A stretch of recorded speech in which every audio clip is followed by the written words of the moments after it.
She had sewn it by lamplight. 6 months of evenings, long after the last customer left and the street outside went quiet, Mary Sinclair had stayed behind in the back of the shop, stitching by the warm glow of a single flame.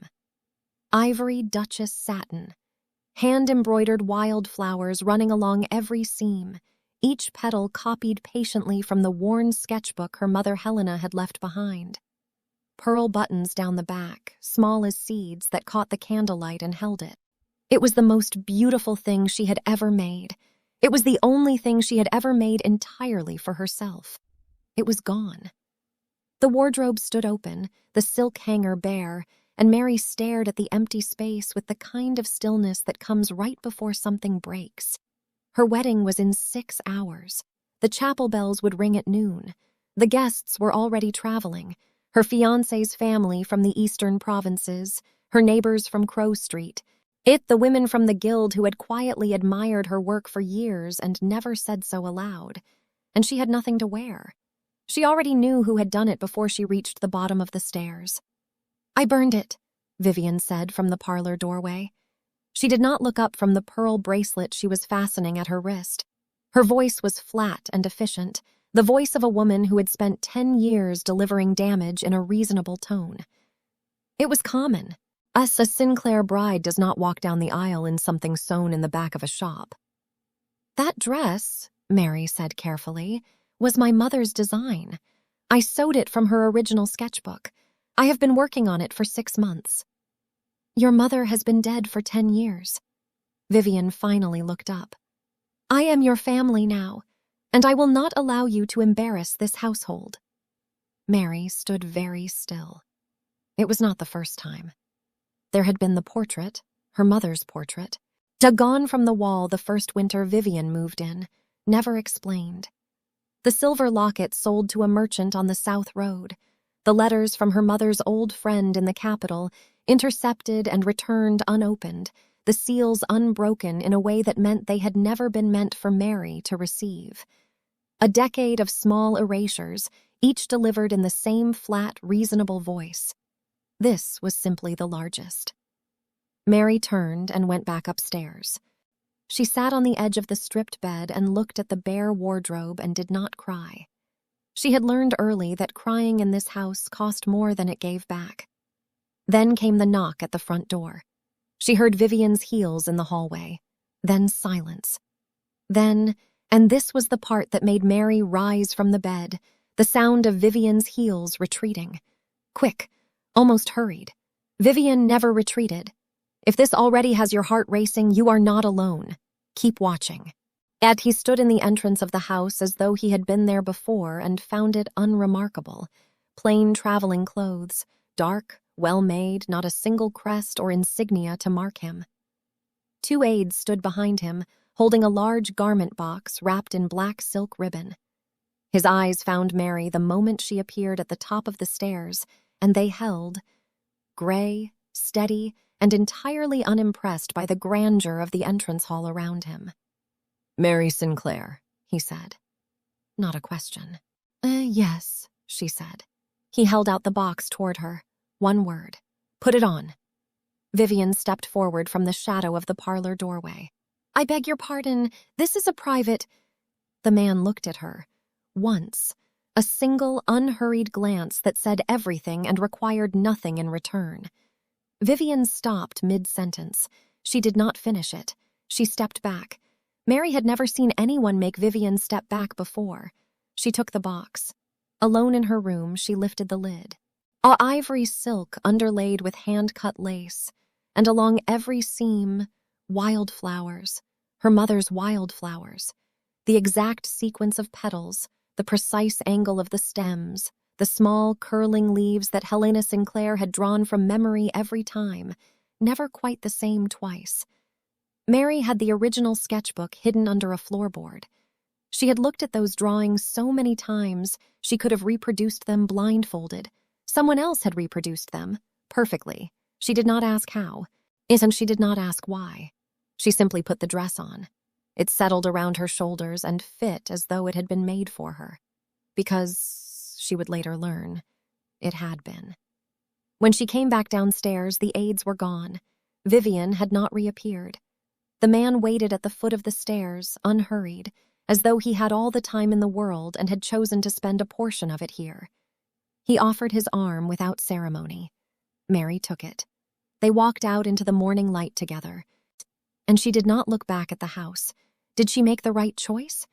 Let me know what you think in the comment section. The whispers began the moment they stepped inside the chapel hall. Not about Mary, about him. Conversations paused mid-sentence. Heads turned without their owners seeming to decide to turn them. A cluster of merchants near the door shifted aside without being asked. Mary felt it like a change in air pressure, subtle and total. Again, she kept her chin level and her hand light on his arm. Across the room, she spotted a gown she recognized. Pale green silk with a ribbon trim at the cuffs. She had made it 2 seasons ago for Vivian's niece, who had never paid the second half of the commission and had never been pressed for it. A small theft Mary had quietly absorbed. Now she saw it worn at her own wedding reception and understood, finally, that it had never been a coincidence.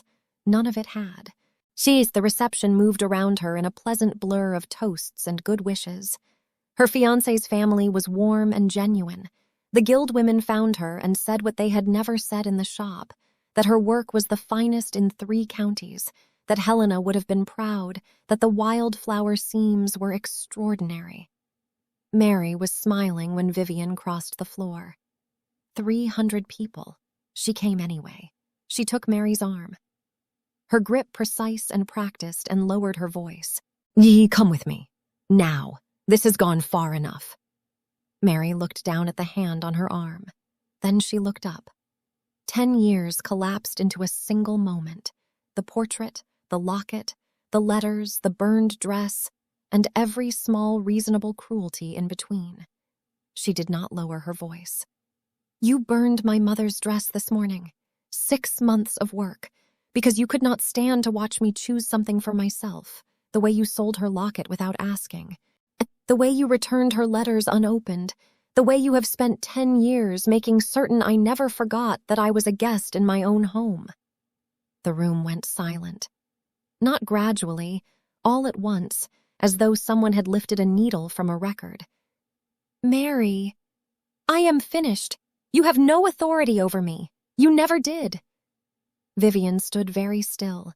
Then she set her champagne glass down on a nearby table with a precise, quiet click. She turned and walked out of the hall. No one stopped her. No one followed. The crowd did not applaud. It simply witnessed. And that, Mary knew, was the more permanent thing.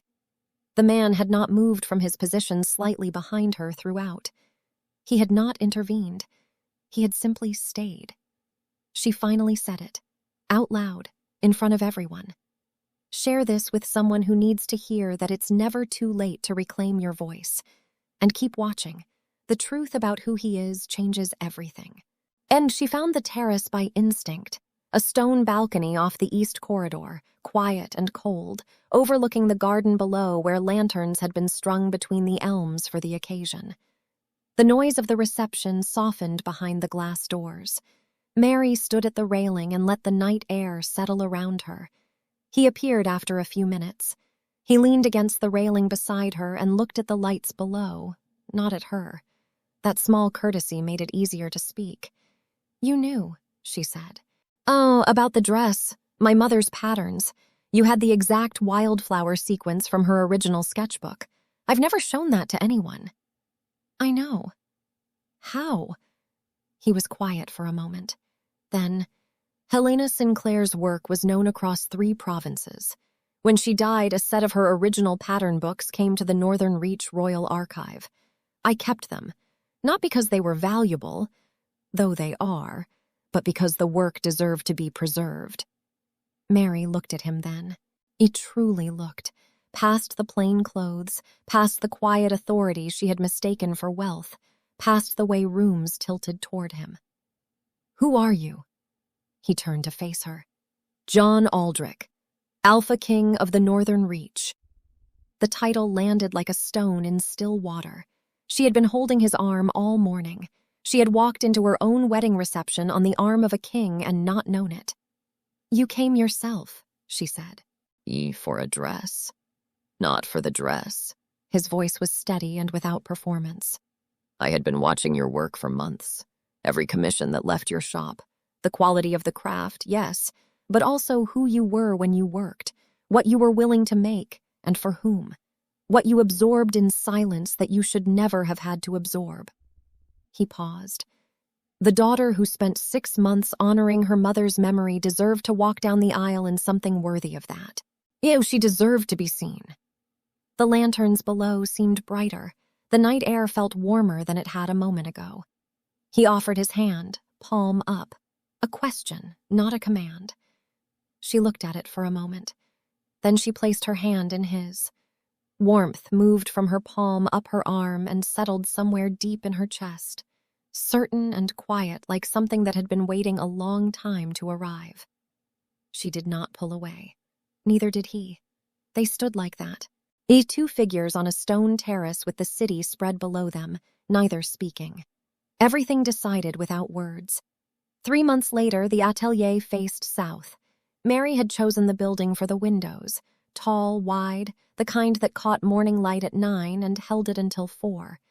The work tables were already worn at the edges from use. 3 apprentices arrived each morning and left each evening having made something better than they had known how to make the day before. This was the arrangement Mary had specified in their contracts. Not just employment, but education. Her mother's original sketchbooks hung framed above the main work table. Not copies, the originals, retrieved from the estate sale Vivian had hastily arranged on her way out of the province. The silver locket was at Mary's throat.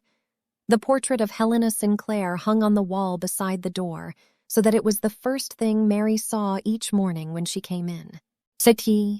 Guild recognition had arrived in the 2nd month. 3 commissions from the capital's finest houses in the 3rd. She kept the letters in a drawer, unframed. She knew what she had built. This morning she was working on a wedding gown for a merchant's daughter named Petra, who had come in carrying her grandmother's worn sketch and a story about the woman who had drawn it. Mary had taken the commission at half price. The gown was going to be extraordinary. The afternoon light was long and golden when John arrived. He had a key because she had given him one, not because he assumed. He came twice a week, on no fixed schedule, at whatever hour the day released him. He hung his coat on the hook by the door and took the chair by the south window and opened whatever correspondence he had brought. Sometimes they talked. Sometimes they worked in the same room in a silence that asked nothing of either of them. You stood up for yourself," he had said once early on when she had asked why he kept coming back. In front of 300 people, without flinching. He had looked at her with the same steady attention he gave to everything he decided was worth his time. "I had been watching you work for months. That was the moment I stopped simply watching." He did not tell her what to make. He did not suggest she ought to be somewhere more befitting the woman the Alpha King had chosen. He came. He stayed. He left when she needed the room to herself. He returned. This evening, the apprentices had gone and the street outside had quieted. Mary sat at the main work table with Petra's gown spread before her, the last seam open, the lamp golden at her elbow. Her hands moved the way they always moved when the work was going well. Without thought, following something older and more certain than intention. John was in his chair. His coat was off. He was not reading. Yet he was watching her work with the quiet attention of a man who had decided, without drama or announcement, exactly where he wanted to be. She did not look up, but she smiled, small, private, and entirely her own. She had not been rescued. She had been seen, and for the first time in 10 years, that was enough, more than enough, to build an entire life from. If this story moved you, share it, subscribe for more, and drop a comment below. Which moment hit hardest for you? The burned dress? The confrontation? Or the moment she finally smiled?